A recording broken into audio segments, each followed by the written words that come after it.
This is Sunday School lesson for November the 25th, 2018. This is from the International Sunday School lesson version. And the title of this lesson is called God's Blessing. The scripture text for this lesson is from Genesis chapter 30, 22 through 32, and verse 43. Starting with scripture 22.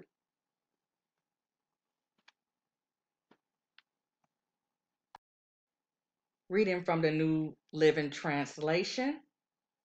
Then God remembered Rachel's plight and answered her prayers by enabling her to have children. She became pregnant and gave birth to a son. God has removed my disgrace, she said, and she named him Joseph. For she said, may the Lord add yet another son to my family. Jacob's wealth increases. Soon after Rachel had given birth to Joseph, Jacob said to Laban, please release me so I can go home to my own country.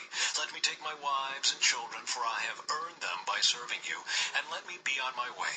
You certainly know how hard I have worked for you. Please, listen to me, Laban replied. I have become wealthy, for the Lord has blessed me because of you. Tell me how much I owe you. Whatever it is, I'll pay it. Jacob replied, you know how hard I've worked for you, and how your flocks and herds have grown under my care. You had little indeed before I came, but your wealth has increased enormously.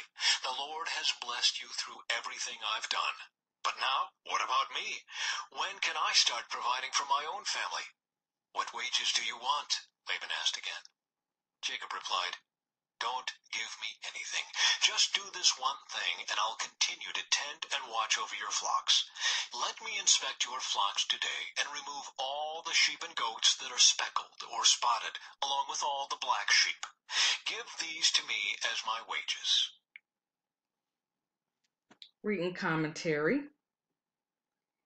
Eventually, God answered Rachel's prayers, gave her a child of her own. In the meantime, however, she had given her servant to Jacob. Trusting God when nothing seems to happen is difficult, but it is harder to still live with the consequences of taking matters into your own hands. Resist the temptation to think that God has forgotten you. Have patience and courage to wait for God to act. Verse 43. As a result, Jacob became very wealthy, with large flocks of sheep and goats, male and female servants, and many camels and donkeys. It is unclear what this method was or how it worked. Some say that there was a belief among herdsmen that vivid impressions at mating time influenced the offspring.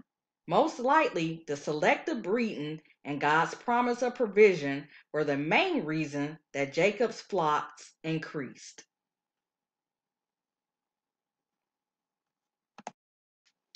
In our fast paced world where everything is required to happen ASAP, as soon as possible, delays can be especially frustrating. At the time this lesson is being written, the road I usually take to our church is under repair. Detour signs let drivers know that they have to take an alternate route. Delays seem to be a common part of God's modus operandi in Scripture. He appears to prefer operating by another kind of ASAP, as slowly as possible. Consider the patriarchs in the book of Genesis. Abraham entered Canaan at the age of 75. Genesis chapter 12, verse 4. Having received God's promise that he would be the source of a great nation. 12:2. Yet his covenant son, Isaac, was not born until Abraham had reached the age 100. Isaac was 40 when he married Rebekah, but their sons Jacob and Esau did not arrive for another 20 years. Jacob had to wait 7 years before he could marry Laban's daughter Rachel. Even then, he ended up married to her sister Leah. Laban allowed him to marry Rachel provided that he worked another 7 years. Rachel also spent time in God's waiting room as she struggled with the disappointment of her inability to conceive. Genesis chapter 29:31. It is hard to imagine the depths of her frustration at seeing other women in her household bearing children while she remained barren. It is hard at times for us to explain or fully understand why God delays answering certain prayers or fulfilling certain promises. This is where faith provides another outlook or uplook.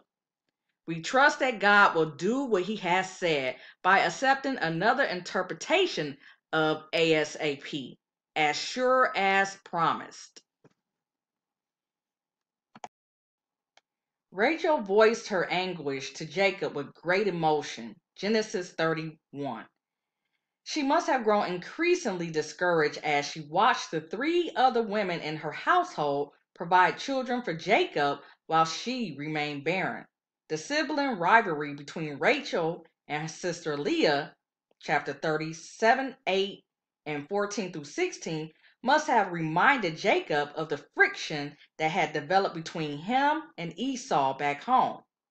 But circumstances was about to change. When scripture says God remembers something or someone, that does not imply something that has slipped his mind that now popped back into his memory.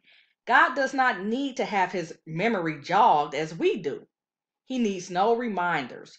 Rather, when the text says that God remembers, the meaning is that he's about to act to fulfill a promise.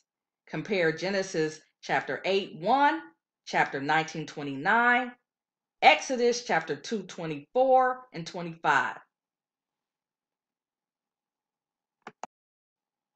Jacob's pay. Laban again offers Jacob a blank check, given the appearance of being more than fair. Jacob responds with a proposal that will allow Laban to keep Jacob in his service for an unspecified amount of time. This immediately makes us wonder why Jacob yields to Laban's desires after Jacob has voiced his desire to return to his homeland. Does the heel grabber see at this point an opportunity to enhance his own wealth by means of the plan, aka scheme, he is about to propose? Is Jacob already thinking ahead to what he will do to outsmart Laban at his own game? It is tempting with someone like Jacob or Laban to try to discern some ulterior motive for his actions. Perhaps Jacob simply has had a change of heart. Sheep and lambs are usually all white, while goats are all black. Speckled or spotted animals and brown sheep are far fewer in number. Essentially, Jacob is proposing to keep for himself the least numerous animals among the livestock for his hire or pay. Laban is to retain all the rest. In the verses that immediately follow, those in our lesson text, Jacob further proposes that any unspeckled or unspotted livestock found in Jacob's flocks will be assumed to be stolen. Laban immediately and understandably agrees to Jacob's suggestion. Throughout all of this, God has been keeping the promise he made to Jacob in his dream. Genesis chapter 28, 14 and 15. That increase will also apply to Jacob's descendants, the children of Israel, while in Egypt. Chapter 47, verse 27. This concludes this Sunday school lesson for November 25th, 2018. Comment, rate, and subscribe.